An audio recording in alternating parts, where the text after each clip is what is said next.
Hello, this is Daniel and Alex from IGN. How's it going? Now, we're going to dissect the most recent Alien Isolation trailer, like Ash dissects a facehugger. See what I did there? Very good. So it came out that if you pre-order Alien Isolation, you get 2 pieces of DLC content that both feature the stars from the original movie 35 years ago. It's crazy. They've reunited the entire cast, barring one actor who will get onto it in a minute.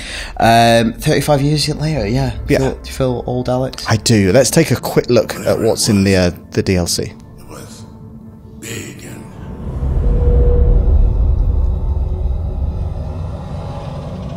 you sure took him into the air shaft? Disappeared into one of the cooling ducts.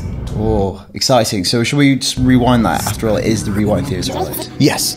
Okay, so what you can hear over the top is snatches of dialogue from a very critical scene in the movie. Now, it's just after Harry Dean Stanton's character Brett is killed in the maintenance deck, and the remaining crew members of the Nostromo hatch a plan to deal with the alien. Yeah. So it's Dallas's plan, and that's kind of what the first piece of DLC, which is called Crew Expendable, you get that if you pre-order the game anywhere. That's what the kind of DLC centers on. It's kind of executing Dallas's plan. Yeah.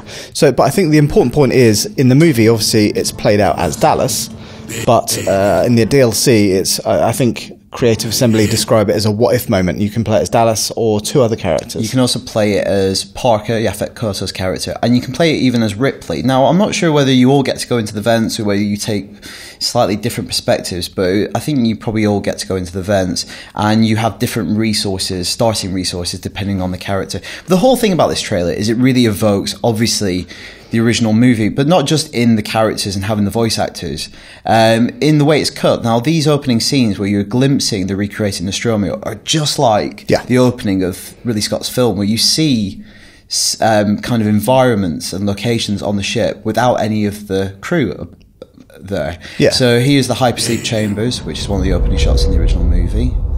That's a clue that there's obviously an alien on board. Yeah.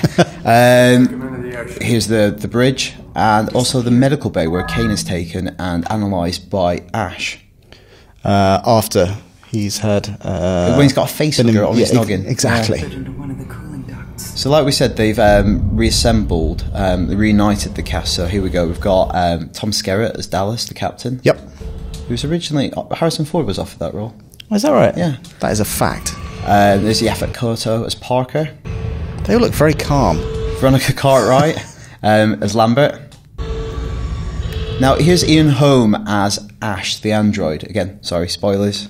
Now, Ian Holm hasn't come back to play his part again, but they've used his likeness and they've used the sound alike.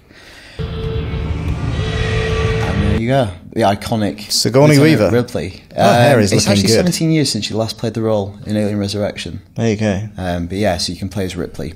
So you can play as Ripley in the first piece of DLC, which is called Crew Expendable.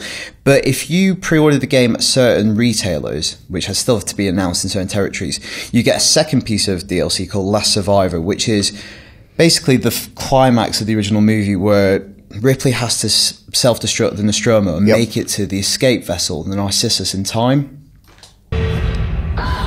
So here's some very brief glimpses of actual gameplay. So this is presumably Ripley running through the Nostromo. Yeah. So they've kind of, I need to go back there because there's something very interesting right at the end.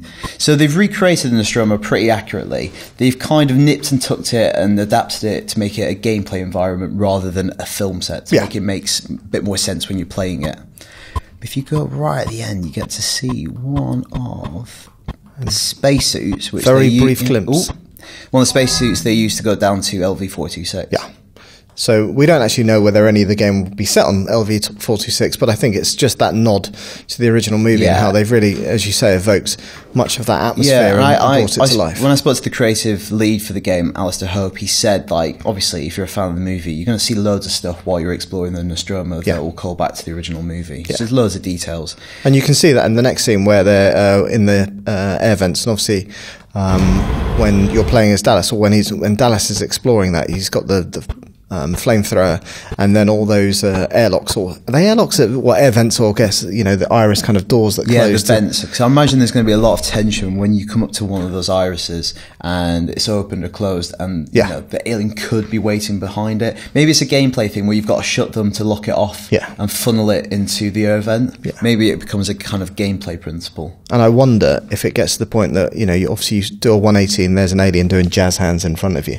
Yeah, which is terrifying. It is. Jazz hands are always terrifying. There's the alien itself, which is, like in Alien Isolation, this main game, it's not scripted. Yeah. It's fully dynamic. It's AI driven. So every time you play these scenarios, it's going to be different every time. And I think the other thing that you mentioned was that the model itself is slightly different from the alien that's in the original movie. It's slightly bigger. Yeah, so they're using the alien that appears in the main game. Obviously, again, spoilers. Yeah. Sigourney Weaver, Ripley kills the alien at the end of Alien. Yeah. And the events of Alien Isolation take place after that, 17 years later, I believe. So there you go. There's the full cast. Yeah. So, and interesting there, you've got Brett on the left-hand side, who, looking at the way the story unfolds, should be dead by the time that this DLC takes place. Yeah, so it seems like Crew Expendables takes place in the aftermath of Brett's death, so maybe he just appears in a kind of introduction sequence. Because he's definitely been listed as appearing within the game. Harry Dean Stanton has returned and recorded some lines, so maybe he's just there as a jumping off point. Yeah. So that is your first look at a Rewind Theatre on Alien Isolation DLC. The game is out 7th of October, and for all things Alien Isolation, keep it locked on IGN.